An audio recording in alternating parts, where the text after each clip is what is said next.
Hello YouTube friends, it's Jared checking in again. In today's video, I'm going to be teaching you how to build muscle at the optimal rate that you genetically can.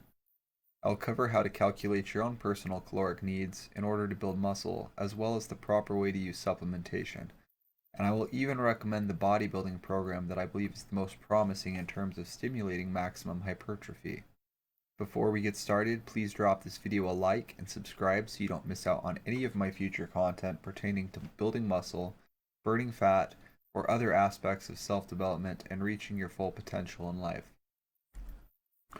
When you break it down to its basic components, building muscle is very simple.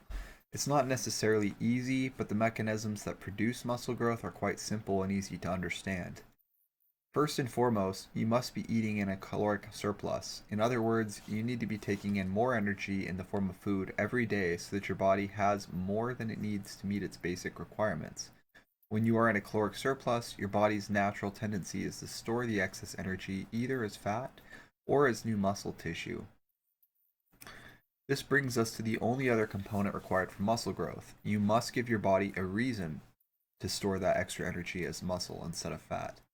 How do you do this? You push your existing muscle tissue past the limits of what it is currently able to handle. You break it down and you destroy it. This triggers your body to say, holy crap, this guy is nuts. We better use whatever extra calories he is feeding us to build up stronger just in case the psychopath tries that again. With consistency, your body eventually realizes it needs to just keep putting all of the extra energy you are feeding it to building itself up, so that it can survive in the seemingly hostile conditions you are creating for it. Now it's important to note that your body has its own genetic limits and tendencies for this process of muscle growth. There are three main body types. There are ectomorphs.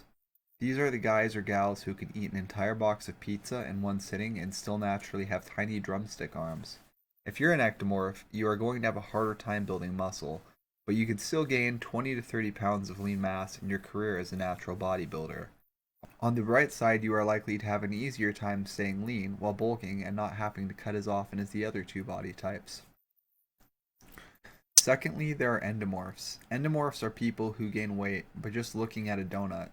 It seems no matter how much they wrestle with their metabolism and restrain their appetite, they have a hard time keeping the weight off.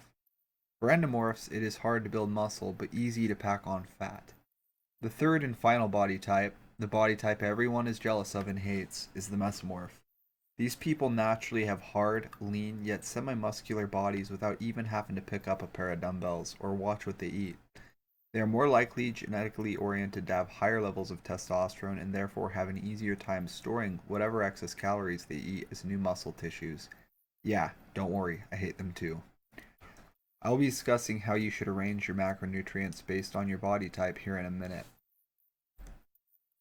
Today's question of the day is, based on your own observations, would you say that you're an endomorph, ectomorph, or a mesomorph? Let me know in the comment section below because I'd really like to see what percentages of you people fall into which categories. This is where things get interesting. I'm going to walk you through step by step how to calculate exactly how many calories you need to build muscle optimally. If you don't already have a calculator with you, I recommend pausing the video and grabbing one, or just bookmark this video in a playlist so you can come back and do this again at a later time. Anyway, the first step is to multiply your body weight in pounds by 10. This will give you your resting metabolic rate, or RMR for short. This resulting number is the number of calories you burn every day just to breathe, have your heart continue to beat, and your brain continue to function. Write this number down as you will need it later. Next, you'll multiply your RMR by 0.20. This resulting number is your daily activity burn, which is the number of calories you are likely to expend by just walking around, sitting in your chair at work, or texting on your phone. Write this number down as well.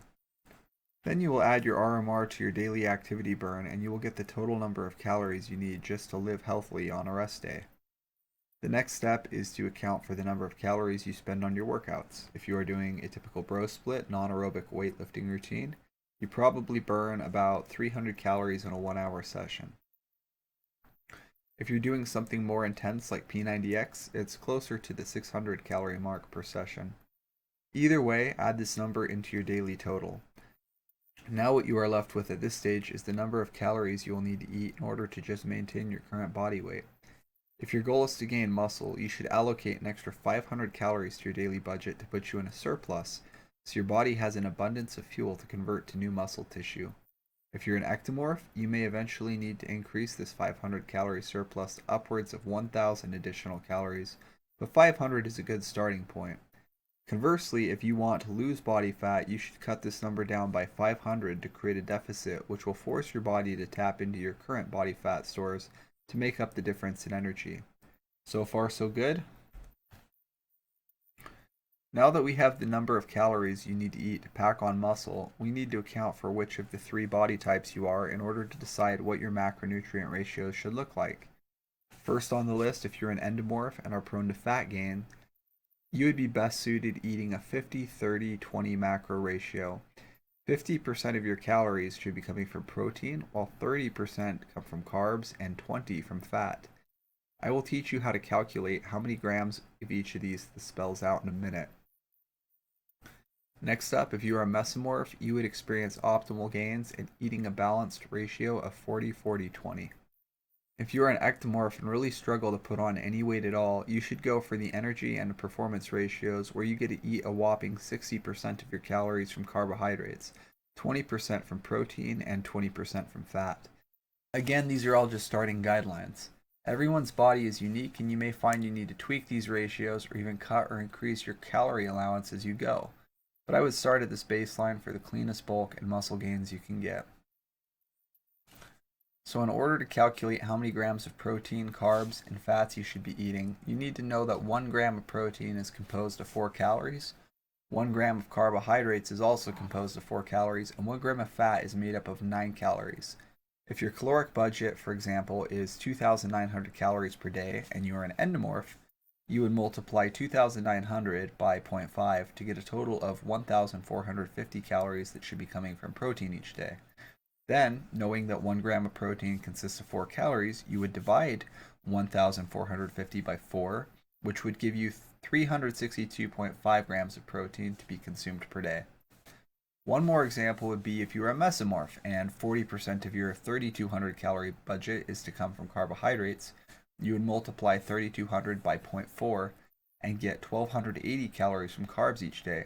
Then divide 1,280 by 4 and this would net you a total of 320 grams of carbs to work with each day.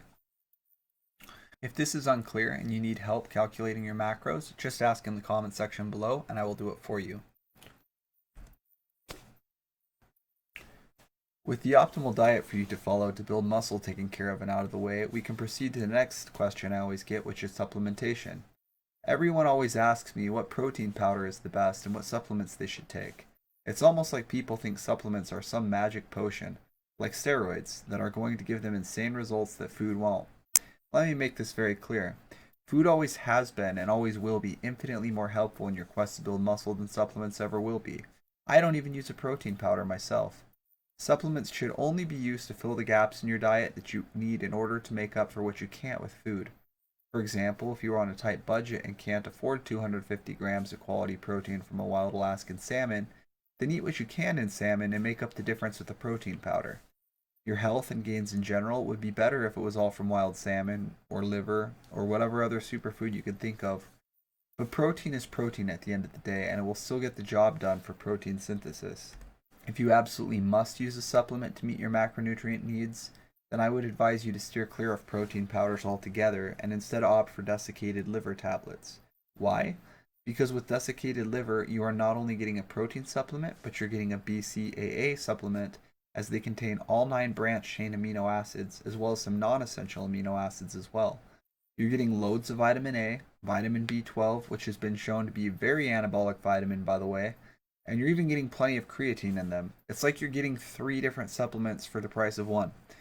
Furthermore, you should be aware of a study conducted by one Dr. Benjamin H. Ershoff. The name of the 1951 study is Beneficial Effect of Liver Feeding on Swimming Capacity of Rats in Cold Water.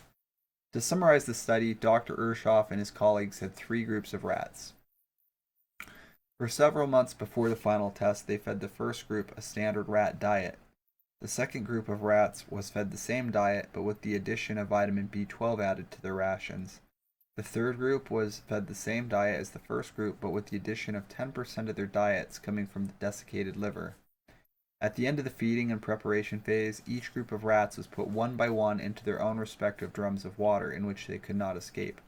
Their only choice was to keep paddling water or face certain death from drowning. Group 1 had all drowned by the end of 12 minutes. Group 2 took a little longer and had all drowned within 15 minutes. However, Group 3, the desiccated liver fed group, were all still swimming at the end of 2 hours. What does that tell you about the efficacy of this wonder supplement? There's a reason why old school classic bodybuilder himself, Vince Gironda, advocated taking 4 of these pills every hour throughout the day. In fact, he claims to have gained a solid inch to his arms in 1 month flat after incorporating this strategy. I mean, seriously, look at this guy. As far as I'm concerned, every word that proceeds out of his mouth should be considered bodybuilding gospel.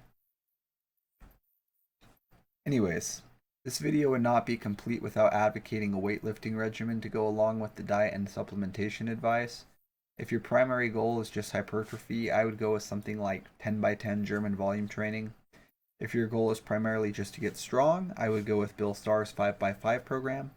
However, if you are looking for a muscle building program that is great all around and will not only just give you hypertrophy but also strength gains, then look no further than time volume training. Why exactly do I advocate time volume training? It's quite simple, really.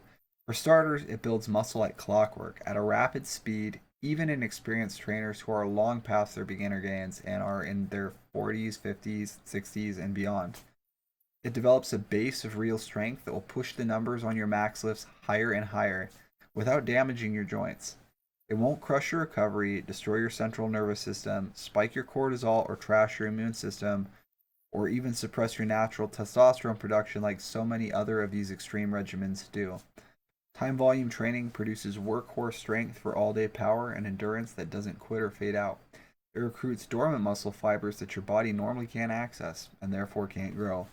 Most importantly, this program works for everybody, from total beginner to very advanced. If you're interested in learning more about how to do time volume training, I recommend checking the link in my video description below. I hope this video has helped make the principles of muscle building easier for you to understand and that you have gained some insight from it. Please be sure to like the video and subscribe to my channel so you don't miss any videos in the future. Cheer it out.